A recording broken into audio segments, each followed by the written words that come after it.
The Stolen Sacred Māori Meres, an 1820 heist story. Genre: historical adventure mystery. Setting: Aotearoa, New Zealand, 1820 tribal lands, dense rainforests, British trading outposts and secretive river routes. The wind howled over the mist-drenched highlands of Te Urewera. Deep within the emerald heart of the land, where ferns fanned out like open hands and the silver beech trees whispered ancient secrets, a ceremony was taking place. The Ngati Raukawa Idwai had gathered. At the center of the circle, resting atop woven flax mats, lay 5 sacred Mere Pounamu, short clubs hewn from jade greenstone, polished to a deep glimmer.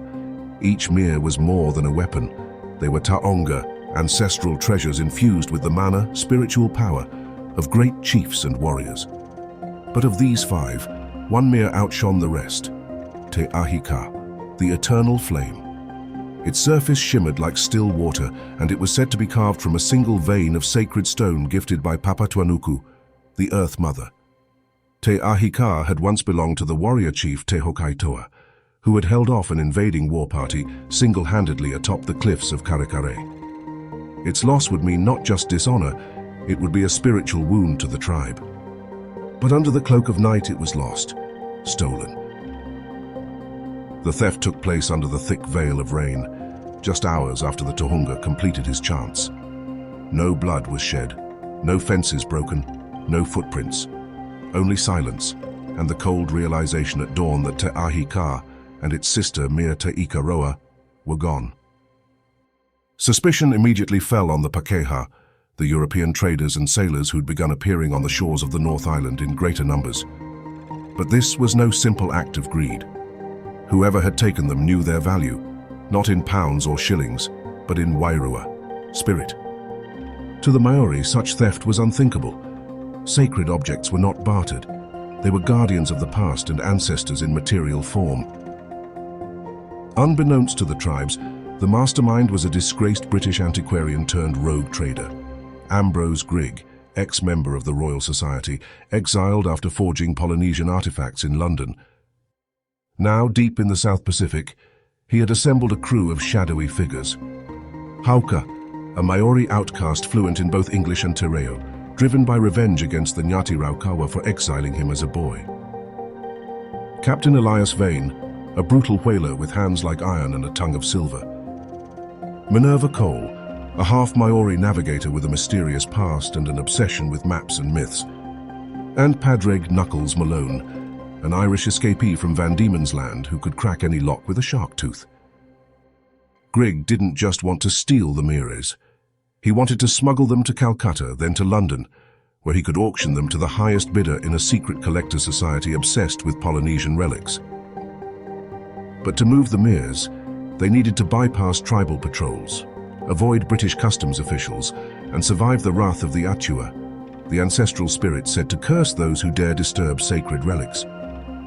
Chapter 4: A Warrior's Quest.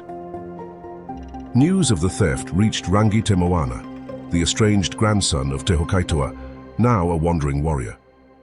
Rangi had turned his back on the old ways after the muskets came, after seeing the blood price of intertribal war. But when he touched the mat where Te Ahika once lay, he felt a chill up his spine. Not from grief, from warning. The ancestors were restless.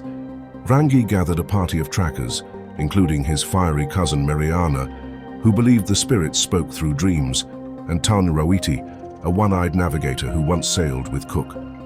Together they followed a trail of woven flax fibers, foreign tobacco ash, and twisted footprints along the Waihu River.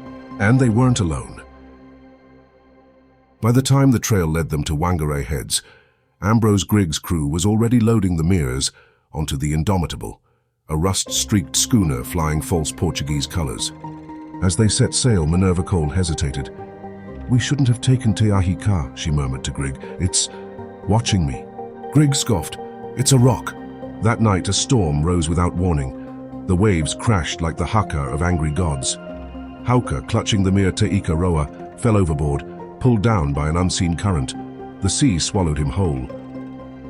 Captain Vane, drunk and terrified, tried to throw the other Meres overboard. Grigg shot him in the gut. But the damage was done. Te Ikaroa was lost to the deep, Te Ahi Ka remained but cursed. The final confrontation came at the Waioka Gorge, where the Indomitable docked after the storm. Grigg, now hallucinating, believed he was being followed by green-cloaked warriors. Padraig Malone had already fled with the lesser Meres, hoping to sell them to a Dutch trader in Batavia. But Rangi and his band were there. With Taiaha raised and Karakia on their tongues, they stormed the encampment under cover of dawn mist. Mariana, blade flashing, disarmed Minerva and demanded Te Ahi Ka. "Take it," she whispered. "It belongs to the land." But Grigg wouldn't let go. He ran, dragging the jade weapon through mud and blood. As he reached the cliffside, Te Hokaitoa's old battleground, he slipped. The mere flew from his hands, landing at Rangi's feet. Grigg didn't scream as he fell. It was as if the mountain had claimed him.